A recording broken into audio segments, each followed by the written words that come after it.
కానీ ఈ బిల్డప్ బాబాయ్ చంద్రబాబు నాయుడు గారు, పవన్ కళ్యాణ్ గారు, ఆయన చిన్న బిల్డప్ బాబాయ్, ఈయన ముసలి బిల్డప్ బాబాయ్, వీళ్ళిద్దరూ కలిసి ఎన్ని కబుర్లు చెప్పారు.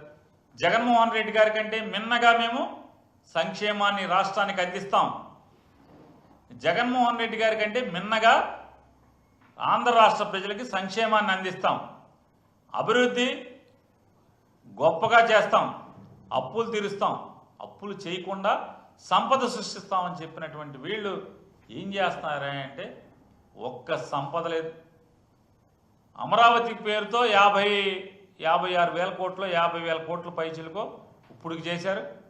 మరోలా ఇంకొక 50,000 కోట్లకి టెండర్లు పిలుస్తామని చెప్తున్నారు. అదొక 1,00,000 కోట్లు. అంటే రాష్ట్రం అంటే అమరావతి మాత్రమే, అమరావతికే 1,00,000 కోట్లు టెండర్ పిలుస్తున్నామని చెప్పేటువంటి గొప్పగా చెప్తున్నారు వీళ్ళు. మళ్ళీ తగుదనమ్మా ఇది సరిపోదని మరొక 44,000 ఎకరాలు తీసుకుంటారండి. మరి ఆ 44,000 ఎకరాలకి అభివృద్ధికి డబ్బులు ఎక్కడి నుంచి తెస్తారు?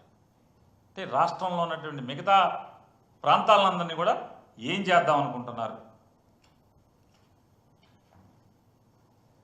ఈ బిల్డప్ ఓల్డ్ బిల్డప్ బాబాయ్ కానీ ఈ చిన్న బిల్డప్ బాబాయ్ కానీ వీళ్ళిద్దరూ, ముసలి బిల్డప్ బాబాయ్ చిన్న బిల్డప్ బాబాయ్ ఇద్దరు